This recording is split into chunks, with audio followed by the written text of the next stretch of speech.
On December 30th, 2008, Lufkin, Texas became the scene of one of the most shocking medical betrayals imaginable. The defendant was Kimberly Clark Sands, an obstetrician who had spent years as a licensed vocational nurse. But her actions at DeVita Dialysis Center would earn her a place among the state's most notorious criminals. Born in 1973 in Fall River, Massachusetts, she grew up in Pollock, Texas, where she was a cheerleader in junior high and high school before leaving pregnant. But what exactly did this trusted medical professional do to earn a life sentence?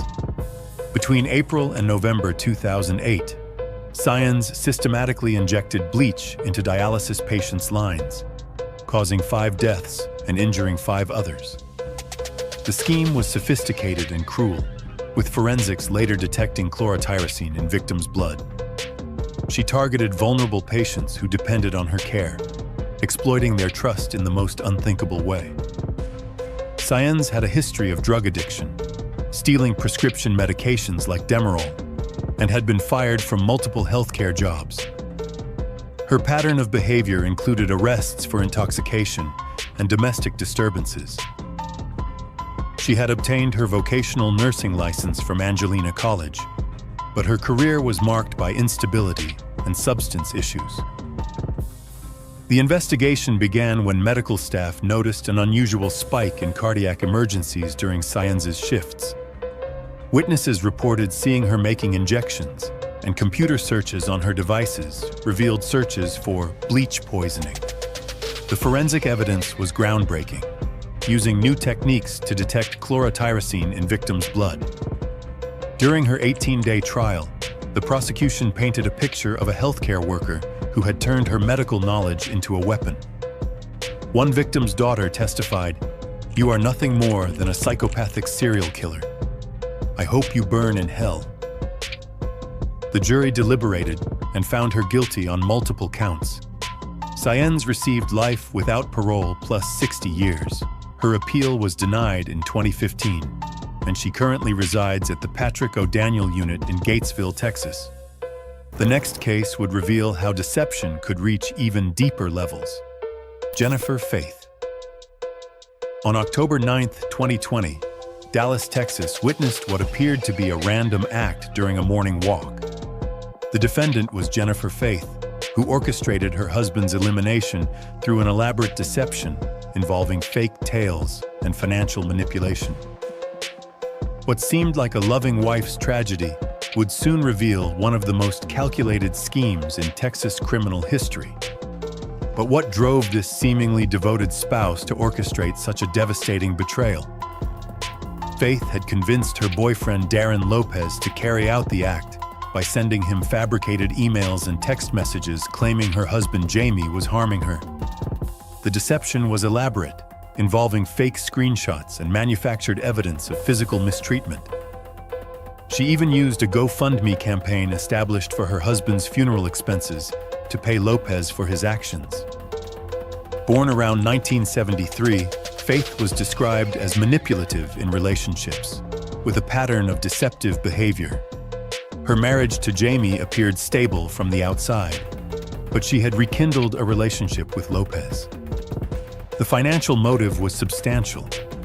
She stood to gain over $1 million in insurance benefits and other compensation.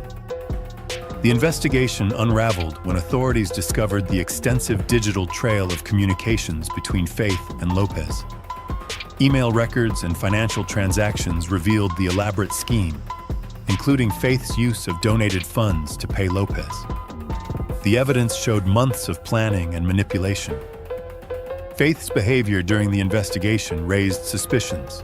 The U.S. attorney noted, "Miss Faith put on quite a performance. Crocodile tears didn't stop the feds." She initially portrayed herself as a grieving widow while secretly orchestrating the entire scheme. Faith pleaded guilty and received life in federal prison in 2022. But the next case would take manipulation to an international level. Caitlin Armstrong. On May 11, 2022, Austin, Texas became the center of a case that would span continents and involve plastic surgery, false identities, and international flight. The defendant was Caitlin Armstrong, who was driven by jealousy over her boyfriend's relationship with professional cyclist Anna Mariah Wilson. What started as romantic rivalry would end in tragedy and a dramatic international manhunt. But how did jealousy transform this yoga instructor into a fugitive who would flee across borders? Armstrong shot Wilson multiple times at a friend's home in East Austin. The attack was driven by Armstrong's discovery that her boyfriend Colin Strickland had been seeing Wilson, a rising star in professional cycling. The prosecution argued that Armstrong had tracked Wilson's location and carried out a planned attack. Born in 1987, Armstrong grew up in Livonia, Michigan, and graduated from Stevenson High School in 2005. She attended Schoolcraft College and Eastern Michigan University. Armstrong worked as a yoga instructor and real estate agent, presenting herself as a wellness-focused professional. Her relationship with Strickland, a professional cyclist, had been ongoing but troubled. After the incident, Armstrong demonstrated remarkable planning in her escape. She sold her vehicle and fled to Costa Rica, where she underwent plastic surgery to alter her appearance. She used false identification and attempted to establish a new identity in Central America. The international manhunt lasted 43 days before authorities located her. The trial featured compelling evidence, including DNA analysis and surveillance footage. Video evidence showed Armstrong's vehicle in the area at the time of the incident. Wilson's father stated after the verdict, "Justice has been served. We are ready to move forward." Armstrong was sentenced to 90 years in prison, effectively a life sentence. She was moved to the Murray unit in Gatesville, Texas, and has an appeal pending with a verdict expected between June and November 2025. The following case would reveal how parental frustration could escalate to unimaginable extremes. Elizabeth Denise Escalona. On September 7, 2011, Dallas, Texas became the scene of a case that would shock the nation and raise questions about parental responsibility and intervention. The defendant was Elizabeth Denise Escalona, who severely harmed her young daughter during what prosecutors called a fit of rage over potty training difficulties. Though the child survived, the extent of the harm would earn Escalona one of the longest sentences in Texas history. But what could drive a mother to such extreme actions against her own offspring? Escalona repeatedly struck her daughter and glued the child's hands to a wall during a potty training incident. The young victim suffered severe injuries and fell into a coma, requiring extensive medical treatment. The case revealed a pattern of harmful behavior that had gone unreported. Escalona's background revealed significant trauma. She had been harmed as a child and began using substances at age 13. She was the mother of 3 children and had a history of substance use, including marijuana use during pregnancy. The prosecution noted she had a prior felony conviction. The investigation began when medical professionals at Children's Medical Center noticed the unusual nature of the child's injuries. The severity and pattern suggested intentional harm rather than an accident. Social services had previously investigated the family, but no action had been taken to remove the children from the home. During the trial, prosecutors painted a picture of escalating frustration and poor parenting choices. The prosecutor stated, "A monster did this." The defense attempted to present mitigating factors, including Escalona's own traumatic background and substance issues. Escalona pleaded guilty and received 99 years in prison. She is currently housed at the Murray unit in Gatesville, Texas, with a projected release date of 2111. Her case led to discussions about improving intervention systems for at-risk families. Our next case would unfold in a very public setting, shocking witnesses in broad daylight. Tranissa Watts. On May 3, 2022, Richardson, Texas witnessed something that customers never expected to see at their local Starbucks. The defendant was Tranissa Watts, who brought a custody dispute to a tragic conclusion in front of horrified witnesses. What should have been a routine custody exchange became a scene that would traumatize an entire community. But what could drive someone to resolve family matters with such finality in such a public place? Watts shot her child's grandmother during what was supposed to be a supervised custody visit. The grandmother had been caring for the child amid ongoing custody disputes between Watts and the family.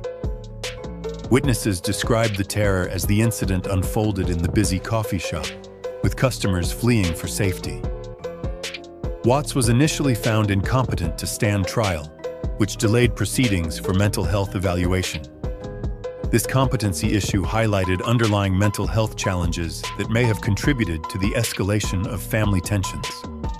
The custody battle had been ongoing, with various family members involved in caring for the child. The public nature of the incident shocked the Richardson community. Starbucks customers witnessed the shooting, and many required counseling afterward. The victim was described as someone who had stepped in to provide stability for the child during family difficulties. After mental health treatment and evaluation, Watts eventually entered a guilty plea. The case highlighted the victim's role in protecting and caring for the child.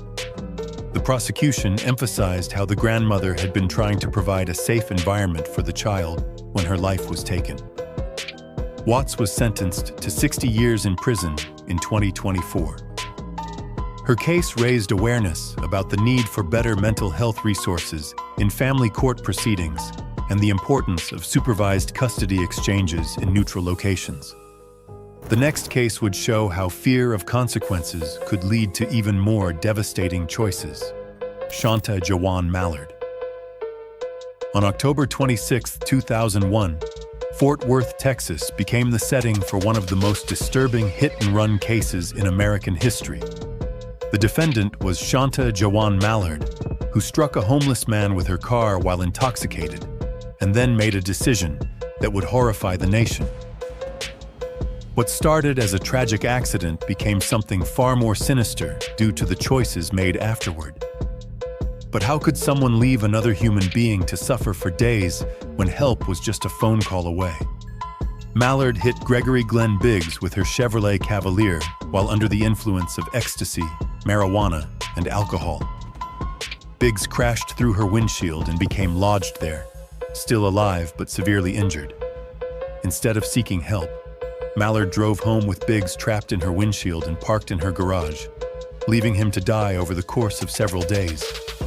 Born in 1976 in Fort Worth, Mallard was 25 at the time of the incident. She worked as a nurse's aide and was known in her community, making her subsequent actions all the more shocking. Her decision appeared to be motivated by fear of being arrested for driving under the influence and the potential consequences for her career. The case came to light when Mallard was overheard bragging about the incident at a party months later. A fire captain who investigated testified, "Any firefighter could have saved his life if help had been called immediately after the collision." The medical testimony revealed that Biggs survived for hours, possibly days, while trapped in the windshield. During the trial, the prosecution emphasized the prolonged suffering that could have been prevented with a simple phone call. The defense attempted to argue that Mallard was too intoxicated to make rational decisions, but the jury rejected this explanation. The case gained national attention due to its unusual circumstances and the moral questions it raised. Mallard was sentenced to 50 years in prison. She is currently housed at the Murray Unit in Gatesville, Texas, and will be eligible for parole in 2027. Her case led to discussions about hit-and-run laws and the moral obligations of drivers involved in accidents. But our next case would involve someone who targeted a community leader, Kennedy Thornton. On January 15, 2021, Dallas, Texas lost a beloved community figure in what prosecutors called a senseless act driven by greed. The defendant was Kennedy Thornton, who was just 21 years old when she targeted Pastor Ricky Bradshaw during a robbery at his home. The loss of this spiritual leader would devastate a congregation and highlight the random nature of certain criminal acts. But what could compel such a young person to target someone dedicated to serving others? Thornton shot Pastor Bradshaw during a robbery at his residence. The 57-year-old pastor was known throughout the community for his dedication to spreading hope and helping others.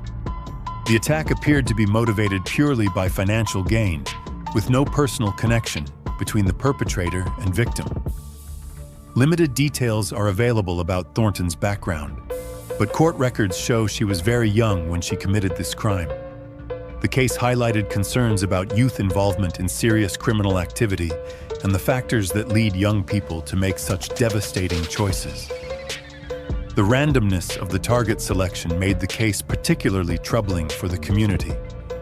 Pastor Bradshaw was remembered by his congregation and community as someone who brought joy and spiritual guidance to many lives. He was described as someone who spread joy of the Lord throughout his ministry. His death left a significant void in the community he had served for many years. During the trial, prosecutors presented evidence of the robbery and subsequent shooting. Thornton reportedly turned down a plea deal before going to trial, indicating confidence in her case or unwillingness to accept responsibility. The prosecution emphasized the victim's contributions to the community and the senseless nature of his death. Thornton was convicted and sentenced to life without parole in 2023. Her case serves as a reminder of how random criminal acts can devastate entire communities and the families of both victims and perpetrators. The following case would show how jealousy could drive someone to elaborate planning. Holly Ann Elkins. On October 2nd, 2020, Mesquite, Texas became the scene of an elaborate scheme driven by jealousy and the desire for a perfect family life. The defendant was Holly Ann Elkins, who orchestrated the elimination of her fiancé's ex-girlfriend to remove what she saw as an obstacle to their happiness. What appeared to be a random attack was actually months in the planning. But how far would someone go to create their ideal family situation? Elkins manipulated her fiancé, Andrew Beard, into carrying out her plan by stalking, framing, and plotting against Alyssa Burkett. The scheme involved extensive surveillance, planting illegal substances, and purchasing the items used in the attack. Elkins wanted to eliminate Burkett so she could have Beard and his child to herself. Elkins began her relationship with Beard in April 2020 and quickly moved in with him.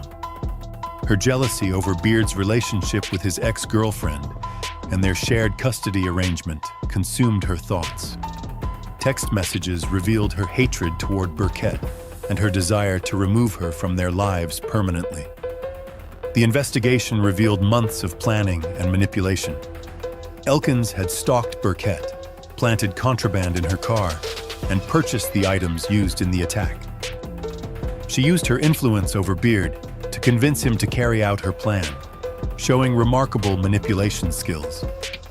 During the trial, prosecutors presented evidence of the extensive planning and Elkins's central role in orchestrating everything. The U.S. attorney stated, "They plotted a particularly painful death."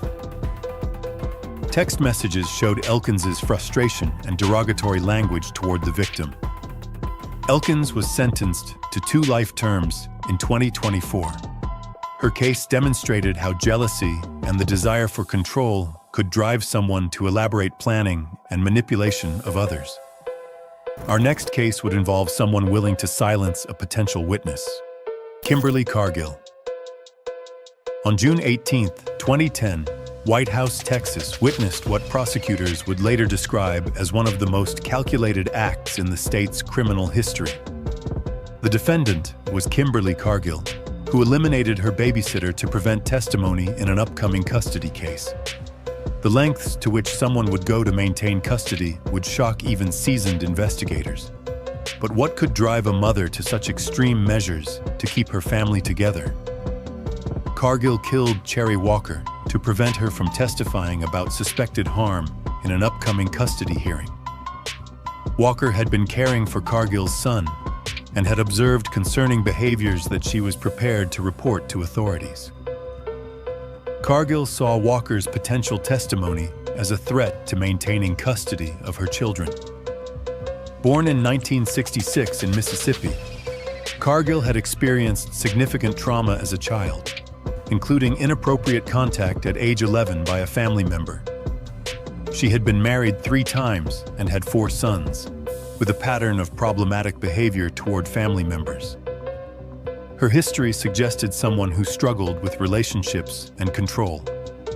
The investigation revealed the calculated nature of the crime. Cargill had lured Walker to a remote location under false pretenses, then carried out her plan to silence the potential witness. The brutality of the attack suggested someone desperate to prevent testimony that could result in losing custody of her children. During the trial, prosecutors presented graphic evidence of the crime. The case was described as involving someone who was evil in its purest form by the prosecution. The jury deliberated quickly, finding the evidence overwhelming and the motive clear. Cargill was sentenced to death and remains on death row. Her case highlighted how custody disputes could escalate to unthinkable levels when someone felt their parental rights were threatened. Our next case would involve a crime that shook the entire music world: Yolanda Saldivar. On March 31, 1995, Corpus Christi, Texas lost one of its brightest stars in an act that would devastate the Latin music community worldwide. The defendant was Yolanda Saldivar, who shot rising Tejano music sensation Selena Quintanilla Perez during a confrontation over embezzlement allegations. What started as a trusted business relationship would end in tragedy that robbed the world of an extraordinary talent. But what could drive someone to destroy the very person who had given them opportunity and trust? Saldivar shot Selena during a confrontation at a Days Inn motel in Corpus Christi. The shooting occurred after Selena's family discovered that Saldivar had been embezzling money from the singer's fan club and boutiques. Selena had gone to the motel to retrieve financial records and fire Saldivar from her positions. Born in 1960 in Texas, Saldivar was the youngest of 7 children and had been bullied for her weight during childhood, leading to isolation. She had earned a Bachelor of Science in nursing in 1990 and was married with 3 adopted children. She struggled with weight obsession throughout her life. After the shooting, Saldivar engaged in a tense standoff with police that lasted over 9 hours. She held the weapon to her head while negotiating with authorities, claiming the shooting was accidental. The standoff was broadcast live, captivating audiences across the nation as they watched the drama unfold. The trial became a media sensation, with Selena's fans demanding justice for their beloved star. Saldivar maintained that the gun went off accidentally, but prosecutors argued that the shooting was intentional, driven by anger over being fired and fear of criminal charges for embezzlement. The jury deliberated for just over 2 hours before reaching their verdict. Saldivar was sentenced to life in prison with the possibility of parole after 30 years. Her parole application was denied in 2025, with her next opportunity coming in 2030. She is currently housed at the Patrick O'Daniel Unit in Gatesville, Texas. The next case would reveal how mental health struggles could lead to unthinkable family tragedy. Madison McDonald. On May 1st, 2021, Irving, Texas became the scene of a heartbreaking case that would raise difficult questions about mental health and parental responsibility.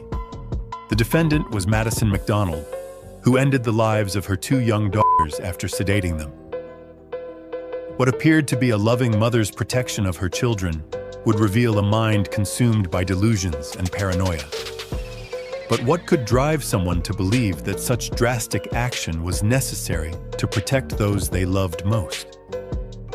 McDonald smothered her daughters after giving them sedatives, believing she was protecting them from alleged harm. Her actions were driven by paranoid delusions that convinced her the children were in danger. She then confessed to police at the station, explaining her belief that she had saved them from a worse fate.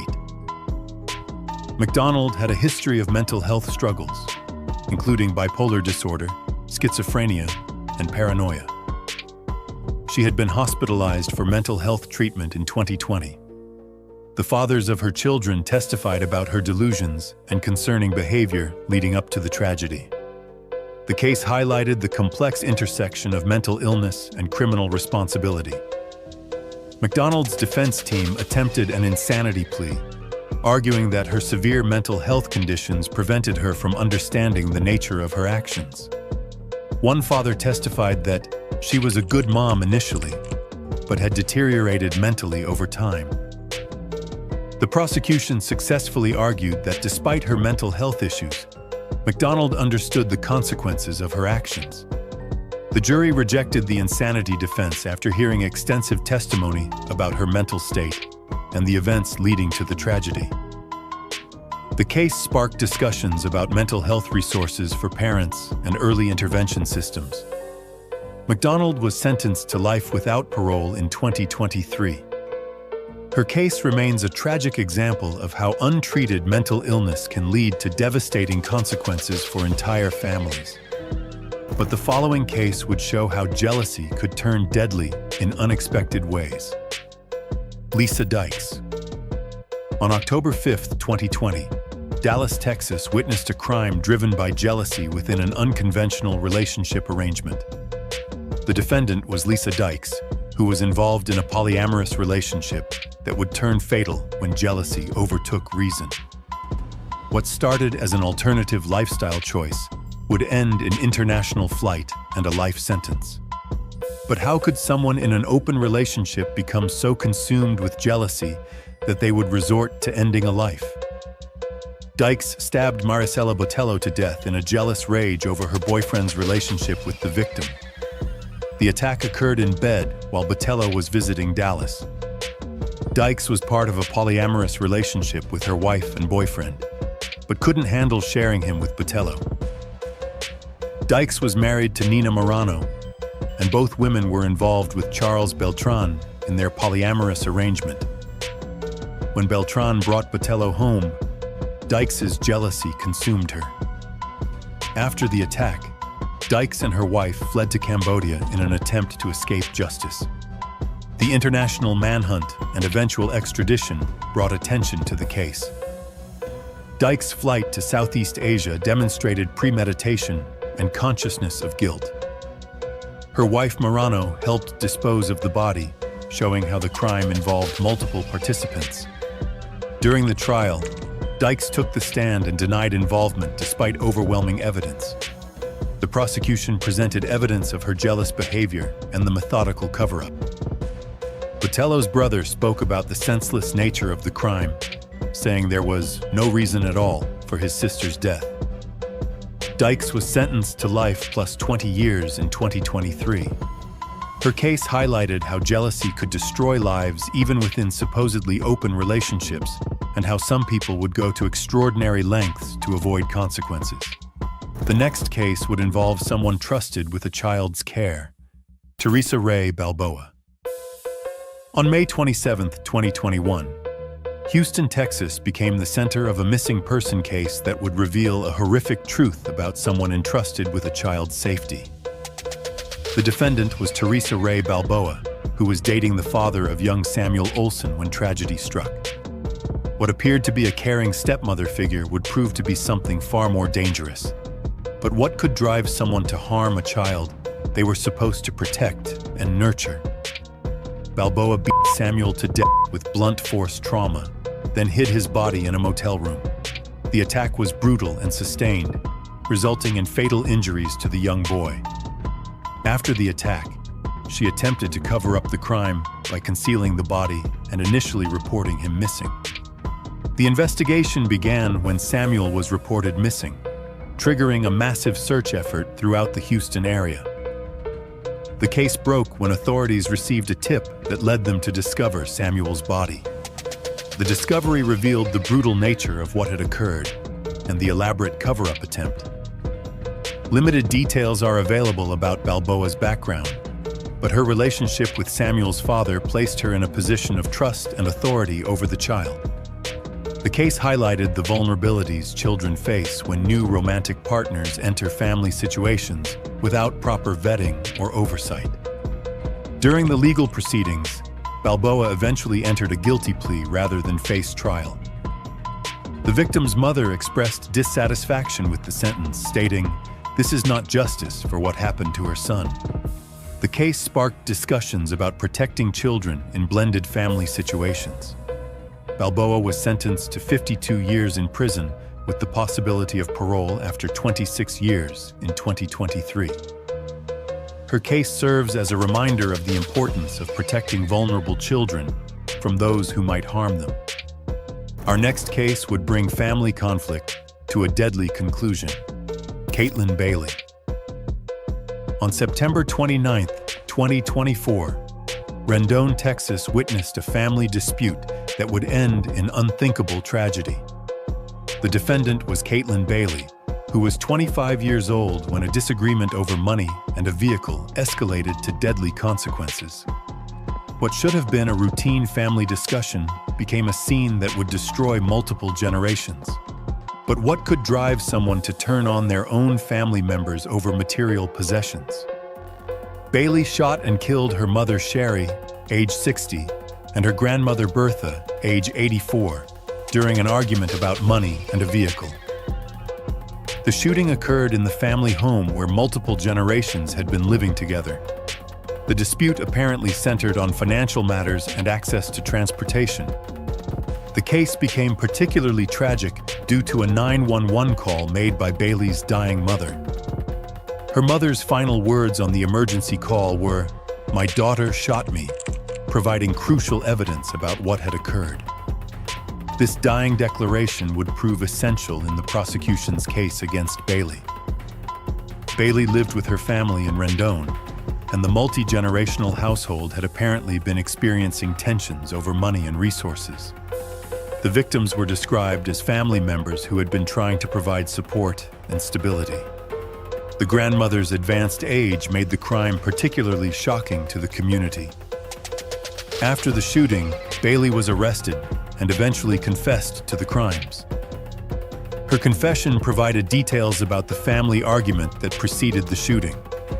The case highlighted how financial stress and family conflicts could escalate to deadly levels when proper intervention wasn't available. Bailey was sentenced to life in prison in 2025, marking one of the most recent convictions in this series. The following case would involve someone who targeted their own household, Veronica Dunicci. On an unspecified date in 2015, Dallas County, Texas became the scene of a domestic tragedy that would leave investigators searching for answers. The defendant was Veronica Dunicci, who was 36 years old when she took the lives of her husband and stepdaughter.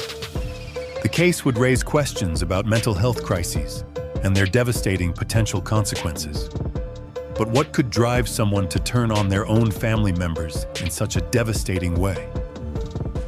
Dunicci shot and killed her husband Russ and her stepdaughter Kimberly. The double shooting occurred in their family home, destroying what had appeared to be a typical blended family situation. The motive for the attack remains unclear, leaving investigators and family members without clear answers. After the shooting, Dunicci demonstrated behavior suggesting a mental health crisis. She drove herself to a mental hospital following the incident, indicating possible awareness that something was seriously wrong with her mental state. This action led to her eventual arrest when authorities conducted a welfare check. The case highlighted the challenges of identifying and treating mental health crises before they lead to tragic outcomes. Dunicci's decision to seek mental health treatment after the shooting suggested she may have been experiencing psychological distress that contributed to her actions. Limited information is available about the specific circumstances surrounding the case or Dunicci's background. The lack of clear motive made the case particularly troubling for investigators and family members seeking to understand what had led to such a devastating outcome. Dunicci was sentenced to life without parole in 2016. But our next case would become one of the most controversial in Texas legal history, Melissa Elizabeth Lucio. On February 15, 2007, Harlingen, Texas became the center of a case that would divide public opinion and raise fundamental questions about justice. The defendant was Melissa Elizabeth Lucio, who was convicted in the death of her daughter despite maintaining her innocence. What initially appeared to be a clear case would evolve into one of the most contested wrongful conviction claims in modern Texas history. But could the justice system have gotten it wrong in such a serious case? Lucio was convicted of causing fatal injuries to her daughter, but she maintained the child died from an accidental fall downstairs. The prosecution argued that the injuries were consistent with intentional harm, while the defense maintained they resulted from an accident. The case hinged largely on Lucio's confession, which she later claimed was coerced. Born in 1969, Lucio had experienced significant trauma from childhood, including inappropriate contact starting at age 7. She married at 16 and had 12 children, with a history of investigations by Child Protective Services. She struggled with cocaine addiction, which prosecutors used to paint a picture of an unfit mother. The case gained national attention when advocates argued that Lucio had been wrongfully convicted. Evidence emerged suggesting the confession was coerced during intensive interrogation, and medical experts began questioning whether the injuries were consistent with intentional harm or could have resulted from an accident. Lucio was initially sentenced to death by the Ziyang City Intermediate People's Court on August 24, 2011, with the judgment upheld by the Sichuan High People's Court. However, the case took a dramatic turn when new evidence emerged. In 2024, a judge ruled that Lucio was actually innocent, and her appeal is currently pending. One juror later admitted, "I was wrong about the verdict," highlighting how new evidence and understanding of coercive interrogation techniques had changed perspectives on the case. Lucio's case has become a symbol of potential flaws in the justice system. The next case would involve elaborate planning and financial motives. Daphne Wright. On November 11, 2017, Arlington, Texas lost 2 community members in what prosecutors called one of the most elaborate schemes they had ever encountered. The defendant was Daphne Wright, a spiritual advisor from Houston who arranged the elimination of a couple she claimed could collect insurance money to cover fees for removing a curse. The intersection of spiritual manipulation and financial greed would prove deadly. But how could someone exploit others' spiritual beliefs to justify such extreme actions? Wright arranged for the elimination of Ronald and Denise Johnson, whom she convinced owed her money for spiritual services. She convinced accomplices to carry out her plan while she maintained distance from the actual crime. The scheme was motivated by debt recovery and the collection of approximately $1 million in insurance money. Wright operated as a spiritual advisor, using her position to manipulate clients and extract money for supposed curse removal and spiritual cleansing services. Her victims had apparently sought her help for spiritual matters, but became targets when financial disputes arose. The case highlighted how spiritual advisors could exploit vulnerable people seeking guidance. The investigation revealed the elaborate nature of Wright's scheme. DNA evidence from accomplices and testimony from co-defendants led to her conviction. Police described it as a shocking scene when they discovered the victims. The prosecution emphasized how Wright had exploited her clients' spiritual beliefs for financial gain, then orchestrated their elimination when they became financial liabilities. The case sparked discussions about regulation of spiritual advisors and protection of vulnerable clients seeking spiritual guidance. Wright was sentenced to life without parole in 2019. Our next case would involve international implications and citizenship questions. Linda Anita Carty. On May 16, 2001, Houston, Texas became the scene of a crime that would eventually involve international diplomatic efforts and questions about citizens' rights abroad. The defendant was Linda Anita Carty, born in St. Kitts in 1958, who emigrated to the United States in 1982. Her case would become one of the most internationally controversial death penalty cases in Texas history. But what could drive someone to commit such a serious crime that it would involve foreign governments in clemency efforts? Cardi kidnapped Joanna Rodriguez and her infant son, resulting in Rodriguez's death by suffocation. The prosecution argued that Cardi wanted Rodriguez's baby and orchestrated the kidnapping to obtain the child. The case involved complex planning and multiple participants, suggesting premeditation rather than a spontaneous act. Cardi had pursued education in pharmacology at the University of Houston and worked as a primary school teacher, presenting herself as a respectable community member. Her background suggested someone who should have had legitimate opportunities and stability, making her alleged actions more difficult to understand. The investigation revealed evidence of planning, including false pregnancy claims and phone records that connected Cardi to the crime. During the trial, Cardi maintained her innocence, claiming they hatched this plot to frame her for the kidnapping and death. Her defense argued that she was innocent and had been set up by the actual perpetrators. The case gained international attention due to Cardi's citizenship status and claims that her consular rights had been violated during the legal process. The government of St. Kitts and various international organizations advocated for clemency, arguing that proper diplomatic protocols had not been followed during her arrest and trial. Cardi was sentenced to death and remains on death row. But the next case would involve someone with a history of trauma seeking survival, Erica Yvonne Shepard. On June 30th, 1993, Houston, Texas witnessed a crime that would place a teenager on death row and raise questions about trauma, survival, and criminal justice. The defendant was Erica Yvonne Shepard, born in 1973, who was just 19 when she committed a robbery that turned deadly. Her case would become one of the longest-running death penalty cases in Texas history. But how does someone so young end up facing the ultimate punishment for their actions? Shepard robbed and killed Marilyn Sage Mocker during what was supposed to be a simple robbery. The crime was motivated by the need for money, but escalated beyond a simple theft when the victim was killed during the robbery. The young age of the perpetrator made the case particularly notable in discussions about juvenile justice. Shepard's background revealed someone who had been a victim herself. She had experienced significant trauma, including domestic situations and other forms of harm. She had completed education through 12th grade but faced numerous challenges that limited her opportunities and stability. The case highlighted the complex relationship between being a victim and becoming a perpetrator. Advocacy groups have pointed to Shepard's history of trauma as a factor that should have been considered more heavily in her sentencing. The intersection of her victim status and criminal actions raised difficult questions about justice and mercy.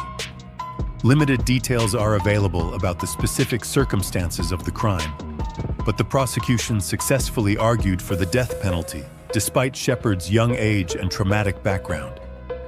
The case has remained controversial due to questions about whether someone so young should face capital punishment. Shepard has been on death row since 1995, making her one of the longest-serving women on death row in Texas. The final case in our series would involve the ultimate penalty carried out: Suzanne Margaret Sue Basso.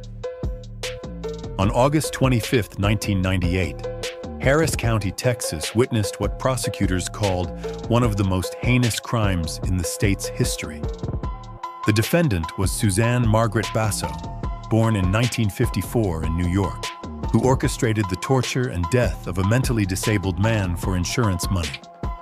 Her case would ultimately result in Texas carrying out its final death sentence against a woman. But what could drive someone to target society's most vulnerable members for financial gain? Basso led a group that systematically tortured Louis Buddy Musso over several weeks before his death. The attack was motivated by life insurance policies Basso had taken out on Musso, whom she had lured into a fake romantic relationship. The torture was prolonged and sadistic, shocking even experienced investigators with its cruelty. Born in New York, Basso had experienced physical and inappropriate contact during her childhood. She was one of 8 siblings and was related to spree killer Robert Garrow, suggesting possible genetic or environmental factors that contributed to her criminal behavior. Her background revealed a pattern of manipulation and exploitation of vulnerable individuals. The investigation revealed the calculated nature of Basso's scheme. She had specifically targeted Musso because of his mental disability, believing he would be easy to manipulate and control. The insurance policies she had obtained on his life provided clear evidence of premeditation and financial motive. During the trial, evidence of the torture was so graphic that it shocked the courtroom. Co-defendants' trials provided additional details about Basso's leadership role in the torture. The prosecution successfully argued that Basso was the mastermind who had organized and directed the systematic torture. Basso was executed in 2014, becoming the last woman executed in Texas. Her final words were simply, "No, sir," when asked if she had any final statement.